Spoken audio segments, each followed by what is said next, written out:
दोस्तों, पिछले कुछ टाइम से भारत सरकार भारत की अर्थव्यवस्था को कैशलेस बनाने की तैयारी कर रही है और कोरोना महामारी के बाद तो कैशलेस पेमेंट की ज़रूरत और भी ज़्यादा बढ़ गई। भारत की अर्थव्यवस्था को कैशलेस बनाने के लिए सबसे बड़ा कदम यूपीआई के द्वारा लिया गया। यूपीआई जिसका मतलब यूनिफाइड पेमेंट इंटरफेस। तो आज के इस वीडियो में हम यूपीआई की पूरी डिटेल्स के बारे में जानेंगे कि यूपीआई क्या है और यूपीआई सिस्टम कैसे काम करता है और इसके क्या फ़ायदे हैं और यह हम कैसे यूज़ कर सकते हैं। सबसे पहले बात करते हैं यूपीआई क्या है। यूपीआई स्मार्टफोन की एक ऐसी एप्लीकेशन है जो आपके पैसे के लेन देन को एक बैंक से दूसरे बैंक तक तुरंत ट्रांसफ़र करवा देती है।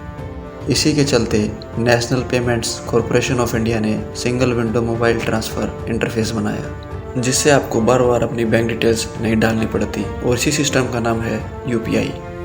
यूपीआई को इस्तेमाल करना बहुत ही आसान है और यूपीआई से आपके समय की भी बचत होती है।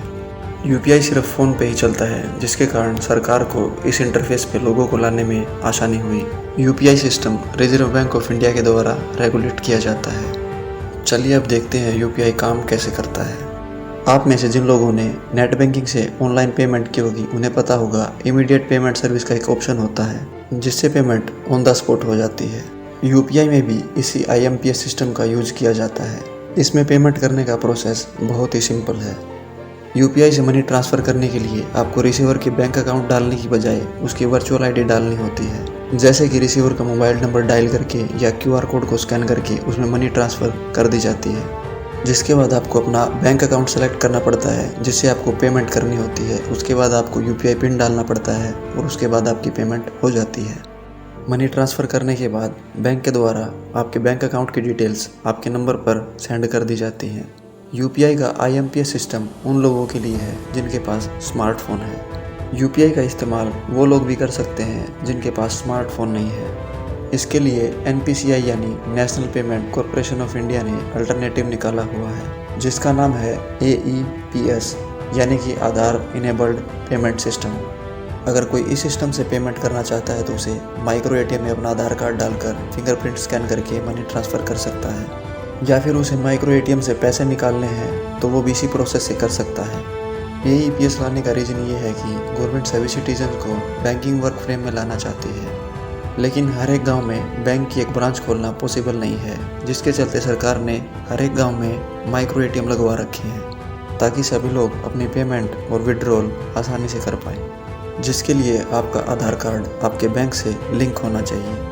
चलिए अब बात करते हैं पेमेंट करने के पुराने तरीक़ों से यूपीआई किस तरह से बेहतर है, जिसमें पहला है सिंगल एप्लीकेशन। आप एक ही एप्लीकेशन से मल्टीपल बैंक अकाउंट्स को एक्सेस कर सकते हो। जब आप पेमेंट करते हैं तब आपको बैंक अकाउंट चूज करने का ऑप्शन दिया जाता है। दूसरे नंबर पर है फास्ट पेमेंट। यूपीआई से आप 2 क्लिक्स में पेमेंट्स कर सकते हो क्योंकि इसमें आपको बहुत सी डिटेल्स फिल नहीं करनी होती। नंबर 3 पर आती है यूपीआई सिस्टम की सिक्योरिटी। यूपीआई से जब आप पेमेंट करते हैं तो इसमें push and pull technique use होती है। जब आप यूपीआई के थ्रू पेमेंट करते हैं तो आपकी पर्सनल डिटेल रिसीवर के पास नहीं जाती, जैसे कार्ड नंबर, अकाउंट नंबर या फिर आईएफएससी कोड। बस पुश एंड पुल कमांड्स जाती हैं, वो भी आपकी वर्चुअल एड्रेस से। वर्चुअल कोड जैसे कि आपका मोबाइल नंबर, क्यूआर कोड, आपकी यूपीआई आईडी एटसेट्रा। जब आप किसी को पेमेंट इनिशिएट करते हैं तो पुश की कमांड जारी होती है और जब आप किसी से मनी रिक्वेस्ट करते हैं तो पुल की कमांड जारी होती है। नंबर 4 पर आती है यूपीआई की यूटिलिटीज़। यूपीआई के थ्रू आप बिल पेमेंट भी कर सकते हैं। यूपीआई से आप बारकोड स्कैन करके ओवर द काउंटर पेमेंट भी कर सकते हैं। नंबर 5 पर है यूपीआई की single click 2 factor authentication. UPI में एक ही क्लिक से 2 फैक्टर ऑथेंटिकेशन होती है जो यूपीआई को और भी सेफ और सिक्योर बनाती है। जैसे कि जब आप किसी मॉल में शॉपिंग करते हैं और पेमेंट के लिए वो आपसे आपका वर्चुअल एड्रेस पूछते हैं, जब वो अपनी यूपीआई पेमेंट में आपका मोबाइल नंबर डालकर मनी रिक्वेस्ट करते हैं तो पहले आपका वर्चुअल एड्रेस कंफर्म होता है, जिसके बाद आपके पास मैसेज आता है पेमेंट रिक्वेस्ट का। जब आप अपना पासवर्ड डाल के पेमेंट को अप्रूव करते हैं तब ट्रांजैक्शन कंप्लीट होती है। दोस्तों, अभी तक हमने समझा यूपीआई के बेनिफिट्स के बारे में। चलिए अब बात करते हैं कि यूपीआई यूज़ करने के लिए आपके पास क्या क्या होना चाहिए। यूपीआई यूज़ करने के लिए आपका बैंक में अकाउंट होना चाहिए और जो आपका बैंक है वो यूपीआई मेंबर बैंक होना चाहिए। मेंबर बैंक यानी जो आपको यूपीआई करने के लिए अलाउ करता हो। इस चीज़ को आप अपने बैंक की ब्रांच से कंफर्म कर सकते हैं।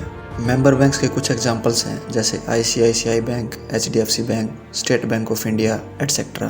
मैक्सिमम लिमिट की बात करें तो NPCI के अकॉर्डिंग UPI से आप एक दिन में 1 लाख रुपए तक की ट्रांजैक्शन कर सकते हो। आज की वीडियो में बस इतना ही। अगर आपको UPI से जुड़ी जानकारी पसंद आई हो तो वीडियो को लाइक और शेयर करना ना भूलें।